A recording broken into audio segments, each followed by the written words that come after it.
ইসরায়েলের বয়স যত ৮০ বছরের কাছাকাছি হচ্ছে ততই অষ্টম দশকের অভিশাপ বাক্যটির ডালপালা মেলেছে।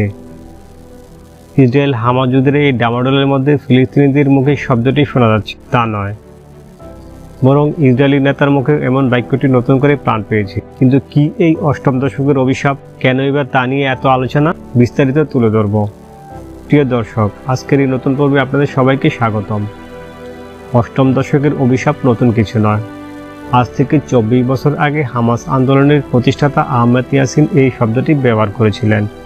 সহজ কথায় অষ্টম দশকের অভিশাপ হচ্ছে ইসরায়েলের এমন একটি বিশ্বাস যে বিশ্বাস বলে ইহুদি রাষ্ট্রটি আয়ুকাল ৮০ বছরের বেশি হবে না। এই বিশ্বাস তারা কোথায় পেয়েছেন, কেনই বা তা নিয়ে এত ভয়? ইহুদিরা এই বিশ্বাস পেয়েছেন তালমুদ থেকে। তালমুদ হচ্ছে ইহুদিদের একটি ধর্মীয় ন্যায়শাস্ত্র। এটি প্রাচীন ইহুদি পণ্ডিতরা লিখেছিলেন।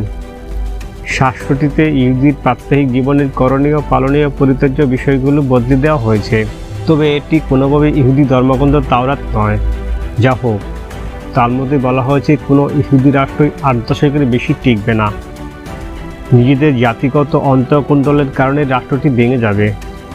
বাস্তবে কি তাই ঘটেছে? মিলে গেছে তালমুদের ভবিষ্যৎবাণী। একটু ইতিহাসের দিকে ফিরে তাকানো যাক। ইতিহাস বলছে গত ২০০০ বছরের বিশ্বের বিভিন্ন দেশে ছোট বড় অনেক ইহুদি রাষ্ট্র প্রতিষ্ঠিত হয়েছিল, কিন্তু কিং ডেভিডের রাজত্ব আর হাসমোনিয়ান রাজত্ব ছাড়া এই পর্যন্ত কোনো ইহুদি রাষ্ট্র ৮০ বছরের বেশি টিকেনি। কিং ডেভিডের রাজত্বকাল ছিল খ্রিস্টাব্দ ১৫০ থেকে ৯৩০ খ্রিস্টাব্দ পর্যন্ত, আর হাসমোনিয়ানের রাজত্ব ছিল খ্রিস্টপূর্ব ১৪০ থেকে খ্রিস্টপূর্ব ৬৭ পর্যন্ত। ইতিহাসবিদরা বলেছেন কিং ডেভিডের রাজত্ব আর হাসমোনিয়ান রাজত্ব ৮০ বছরের বেশি টিকে না থাকলেও রাজ্য দুটিতে ভাঙনের সুর বেঁধেছিল ঠিক ৮০ বছরের মাথায়। তারপর ধীরে ধীরে রাজ্য দুটি ধ্বংস হয়ে গেছে। ইসরায়েলের কপালে কি লেখা নেই এমন হবে? কারণ আধুনিক ইহুদি রাষ্ট্রটি প্রতিষ্ঠিত হয়েছিল ১৯৪৮ সালের ১৪ই মে। সেই হিসাবে ২০২৮ সালে ৮০ বছর পূর্ণ করবে ইসরায়েল। তার মানে হাতে আছে আর মাত্র ৫ বছর। ৪ কিংবা ৫ বছর পরে হয়তো বেজে যাবে ইসরায়েলের মৃত্যু ঘণ্টা। এখনই সে মৃত্যুধ্বনি শুনতে পাচ্ছেন অনেক বিশ্লেষক। ৭ই অক্টোবর থেকে গাজার উপর যেভাবে মরিয়া হয়ে বোমাবর্ষণ করেছে ইসরায়েল, যেভাবে ফিলিস্তিনি মুসলিমদের নিচ্ছিন্ন করতে উন্মাদের মতো আচরণ করছে বেনিয়ামিন নেতানিয়াহু, তাতে বুঝতে অসুবিধা হয় না যে ইহুদিরা ভেতরে ভেতরে অস্তিত্ব সংকটে ভুগছে। তাই সেইবারের মতো মরণ কামড় দিয়ে নিজেদের অস্তিত্ব টিকে রাখার চেষ্টা করছে।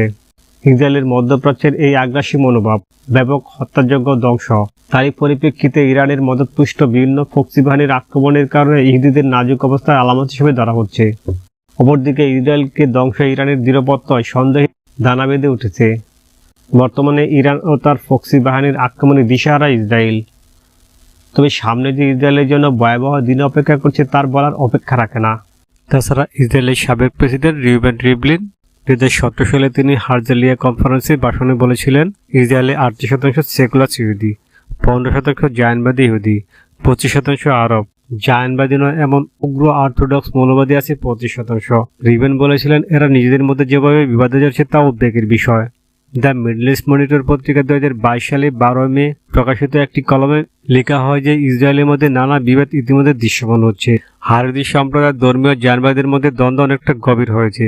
হারেদি সম্প্রদায় জায়নবাদীদের বিরুদ্ধে অভিযোগ করে থাকেন যে তারা তাওরাতের শিক্ষার পরিপন্থী কাজ করে থাকেন। তাদের মধ্যে জুলুমের কারণে মুসলমানের দিক থেকে ইহুদিদের উপর পাল্টা আঘাত। আর জায়নবাদীরা হারেদি সম্প্রদায়কে আরবদের তুষামতকারী বলে থাকেন। আর এই ইস্যুতে আদর্শগতভাবে তাদের মধ্যে দ্বন্দ্ব অনেকটা বাড়ছে। হামাসের বর্তমান মুখপাত্র আবু ওবায়দা তার সর্বশেষ ঘোষণায় ইহুদিদের উদ্দেশ্যে বলেছেন, আর এই যুদ্ধে চূড়ান্ত যুদ্ধ। অবশ্যই ইতিহাসবিদদের অনেকেই বলেছেন, যেহেতু এর আগে সবগুলো ইহুদি রাষ্ট্র ৮০ বছরের মধ্যে ভেঙে পড়েছে, আর সেই কারণে ভবিষ্যতে যাতে ইহুদিরা নিজের মধ্যে হানাহানি করে শেষ না হয়, তারা যাতে একতাবদ্ধ থাকে, সেই জন্য ধর্মীয় নেতারা এই অভিশাপের কথাই বলেছেন।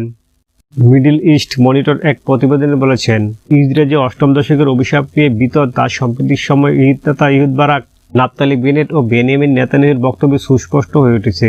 গত বছর ইসরায়েলের ইয়াদিয়াত পত্রিকার নিবন্ধন সাবেক ইসরায়েলি প্রধানমন্ত্রী ইহুদ বারাক লিখেছেন, ইসরায়েলের সমাজে বিভাজন ও বিভেদ আশঙ্কাজনকভাবে বেড়ে গেছে। এটি কার্স অফ 80 ডিকেডস তথা অষ্টম শতকের অভিশাপকে মনে করিয়ে দেয়।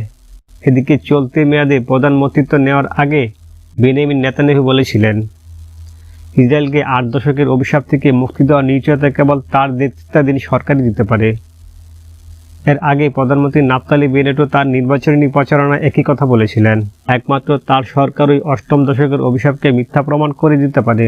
এসব বক্তব্য থেকে সুস্পষ্ট অনুমান করা যায় যে ইসরায়েলি নেতারা অষ্টম শতকের অভিশাপ বিষয়টি নিয়ে শঙ্কিত। এখন সত্যি সত্যি অষ্টম দশকের অভিশাপ ফলে যায় কিনা তা দেখার জন্য 2028 সাল পর্যন্ত অপেক্ষা ছাড়া আর কোনো উপায় নেই।